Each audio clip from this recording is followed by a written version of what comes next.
예, 영국 현지 시각으로 어제 새벽 1시쯤 런던 중서부에 있는 24층짜리 아파트에서 불길이 솟아올랐습니다. 거주민들이 한창 깊은 잠에 빠져 있을 때였는데요. 4층에서 시작된 불길이 불과 15분여 만에 아파트 한쪽 전체를 집어삼켰습니다. 순식간에 24층 꼭대기까지 번져갔습니다. 마치 재난영화 또 9.11을 연상케 하는 그 장면이 전 세계에 타전되면서 지금 전 세계가 충격을 받았는데요. 특히 우리나라의 경우에 요즘 지었다 하면 20층, 30층 고층 아파트가 보통이고요. 주상복합도 점점 늘고 있기 때문에 이게 남의 일 같이 보이질 않습니다. 이 문제 짚고 가죠. 먼저 영국 런던 연결합니다. 교민 박선영 씨 연결이 돼 있습니다. 박선영 씨 나와 계세요. 네, 안녕하세요. 예, 런던의 크랜펠 타워 화재. 지금 화재가 발생한 지 한 23시간쯤 지나가고 있는데 상황이 어떻습니까? 오늘 아침에만 해도 6명이었던 사상자가 오늘 저녁에 12명으로 늘어나면서 현지 반응은 심통하기 짝이 없습니다. 예. 부상은 80명이라고 얘기를 하고 있는데요. 예. 사실은 120가구가 사는 아파트, 이게 사실은 목격자의 얘기로 들으면 예. 그 안에서 많은 사람들이 고립되어 있다라고 얘기를 한 것을 들으면서 일단은 12명의 사상자라고 얘기를 하고 있지만 예. 아무래도 그 숫자는 아무래도 늘어날 것 같습니다. 고립돼 있는 걸 보고 내가 탈출을 했다 이 얘기인 거죠. 그 사람들 어떻게 됐는지 모르겠다. 네, 건물에 고립된 사람들의 비명소리 여기저기 들렸고, 예. 구조를 요청하는 모바일 폰이나 이런 손전 등의 불빛들이 건물 여기저기서 보였다고 하고요. 예, 예. 건물 밖으로 사람들이 떨어지는 것을 보았고, 사람들이 3살에서 8살 정도의 어린아이들이 예. 15층 건물 밖으로 던져지는 것들을 보았다는 것을 보면 아마도 사상자는 많이 늘어나겠죠. 그러니까 이게 어떻게 탈출할 방법은 없고 급한 대로 아이들은 창문 밖으로 던질 수밖에 없는 이런 상황이었던 거군요. 네.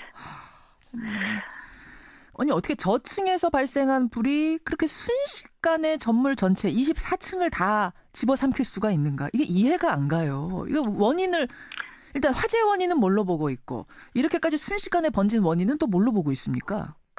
아직 화재 원인은 정확하게 나와 있는 것은 없지만 예. 작년 2016년에 건물에 보수 공사가 있었다고 합니다. 예. 근데 당시 그 시공사의 부당한 움직임들이 있었던 것을 감지한 주민들이 예. 자체 조직인 그린필드 액션 그룹이라는 것을 결성을 해서 그 구청에 화재 위험에 대한 진정서를 냈다는 그런 뉴스가 오후에 나왔습니다. 예.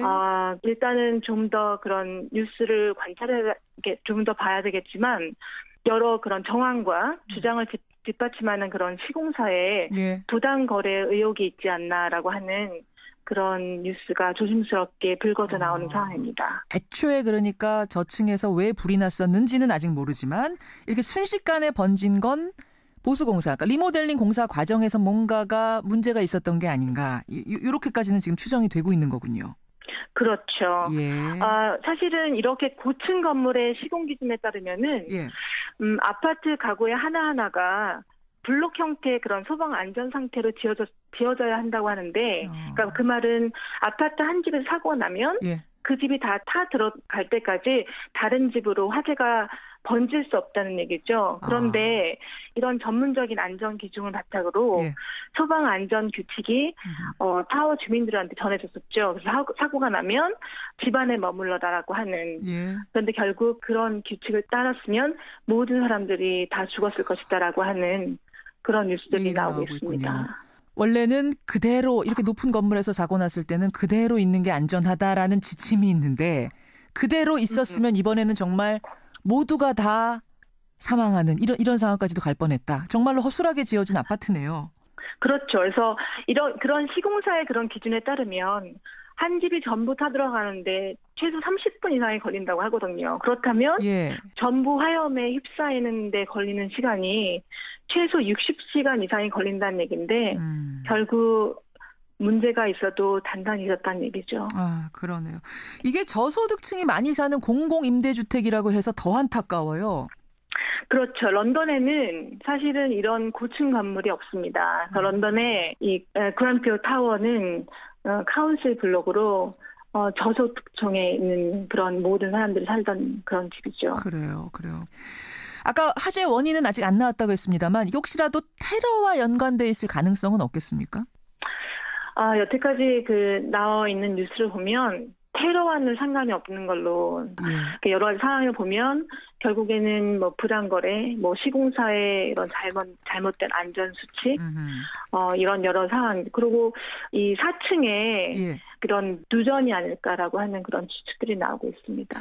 결국은 1974년에 지어진 이 오래된 아파트, 관리도 제대로 안 됐던 아파트라는 점이 결정적인 이 화재의 원인이 됐을 가능성이 크네요. 크게 번진 것도 그것 때문일 가능성이 크고.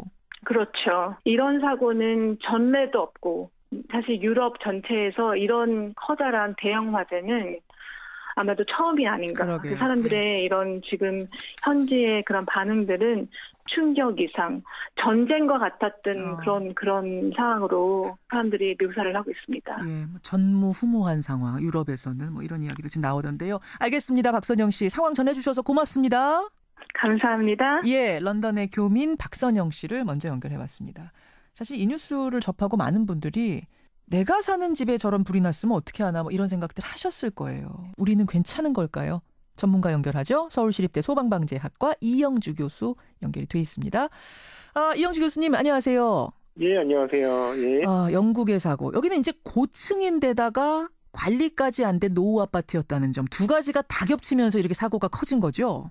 예, 그렇습니다. 실제로 뭐 고층이라는 점 자체는 상당히 피난이라든지 또 화재 진압의 위험성을 가지고 있고요. 또 이제 모든 건축물이나 뭐 사람도 마찬가지로 나이가 들면 안 아픈데도 아프고 뭐 이렇게 되잖아요. 그렇죠. 실제로 이제 건물도 노후화가 진행이 되면서 원래는 안전한 성능을 갖고 있다 하더라도 노후화에 따른 여러 가지 기능의 저하라든지 또 작동의 불능이라든지 이런 위험성이 노출이 많이 되기 때문에 사실상 노후화라는 것 자체로도 상당히 많은 위험성을 가지고 있다 이렇게 보시면 될 것 같습니다. 우리나라에서 그래서는 안 되겠지만 이런 화재가 발생했다라고 하면 우리 상황은 어땠을까요? 지금 우리의 건물 상태라든지 이런 것들 보면. 실제로 지금 이제 런던 화재 같은 경우에 지금 이제 발생 원인이라든지 화재 피해 확대 요인 이런 것들이 아직 명확하지는 않아서 성급하게 말씀드리기 좀 어렵겠지만요. 사실은 이제 국내에서도 이런 대형 화재의 어떤 위험성 이런 것들은 항상 가능성은 있다고 볼 수 있고요.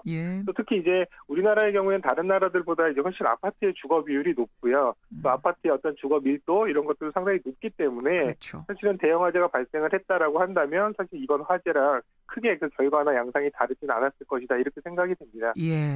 특히 이제 초고층이었다는 점을 오늘 조금 더 주목해보고 싶은데 왜냐하면 요즘 초고층 아파트들 지었다 하면 다 초고층입니다. 30층, 40층, 심지어 뭐 60층까지 나오고 있어요. 그런 아파트들.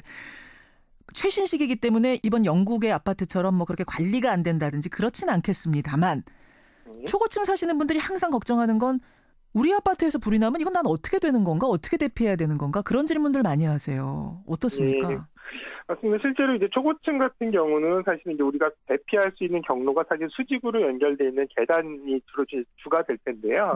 사실 이제 뭐 당연히 이제 계단이 화염이라든지 연기에 이제 노출이 안 돼 있는 초기 상황이라고 그러면 계단실을 통해서 대피를 하시는 게 맞습니다. 근데 이제 다만 이제 초고층의 경우에는 그 계단으로 동시에 모든 층의 사람들이 이제 쏟아져 나오게 되면 계단실 안에서의 혼잡 상황이 발생한다거나 또 이제 이런 유일한 통로인 이 계단에 이제 연기라든지 화염이 노출된 상황이면 사실 피난이 여의치가 않거든요. 그렇죠. 그래서 이런 경우에는 이제 초고층 건물 같은 경우에는 이제 한 30개 층마다 한 개 층씩 이렇게 이제 피난 안전구역이라는 층을 하나씩 두게 돼 있어요. 또 2층 같은 경우는 이제 화재로부터 방어가 될 수 있도록 구조가 되어 있는데요. 그리고 2층으로 이동을 하셔서 구조를 기다리시거나 혹은 또 여기서 또 별도로 안전하게 이제 방호된 피난용 승강기라든지 이러한 것들도 구비가 되어 있거든요. 이런 것들을 이제 활용해서 피난을 하셔야 되는데 말씀하신 대로 초고층에 사시는 분들도 이러한 상황들, 내 건물에 이런 시설들이 있다는 것 자체도 제대로 인지 못하시는 분들이 많기 때문에 또 안전에 관련된 피난의 방법들 이런 것들은 좀 숙지를 하셔야 될 필요도 있습니다. 그 화재 진압용 고가 사다리 있잖아요. 소방차랑 같이 오는 고가 사다리. 그거는 몇 층까지 커버가 가능합니까? 지금 국내에 도입되어 있는 고가사다리 같은 경우는 지금 전개를 하게 되면 약 한 70m 높이 정도까지 전개가 가능한데요.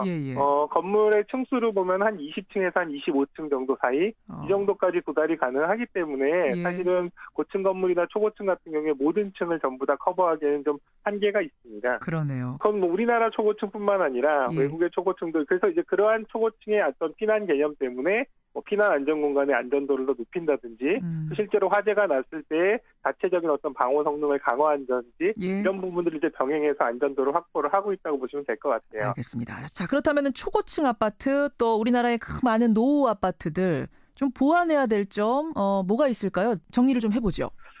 실제로 이제 초고층 같은 경우는 이런 안전에 대한 많은 우려 때문에 굉장히 강력한 규제, 그러니까 시설의 안전이라든지 이런 것들을 이제 법으로 규정하고 있거든요. 예, 예. 그렇기 때문에 이러한 부분들은 어느 정도 기능적으로 제대로 이제 작동만 한다면 충분히 안전하다고 볼 수 있는데요. 예. 다만 문제는 아까 말씀드린 이제 노후화되면서 이렇게 이제 아직까지 유지되고 있는 건물들은 사실은 노후화 자체로도 위험성이 있지만 또 최근에 이렇게 제정된 강화된 법규들의 소급 적용이 안 되기 때문에 그렇죠. 성능적 자체로도 사실은 상당히 좀 미흡한 부분들이 있거든요. 예, 예. 그래서 오히려 신규로 지어지는 건물들은 이런 건물들은 사실은 처음에 지어진 대로 잘 유지 관리만 된다면 성능이 굉장히 잘 발휘가 되는데요. 예. 특히 이제 이미 노후화된 부분들은 시설적인 적극적인 보완도 필요하고요. 또 안전에 대한 대책 이런 것들도 사실은 매우 절실한 그런 상황입니다. 오래된 노후 아파트들 물론 그런 경우에는 이렇게 초고층은 아니겠습니다만 워낙 스프링쿨러조차 작동 안 되는 곳들도 많다는 얘기들이 많아서요. 이번 기회에 다 꼼꼼하게 좀 점검하고 갔으면 좋겠습니다.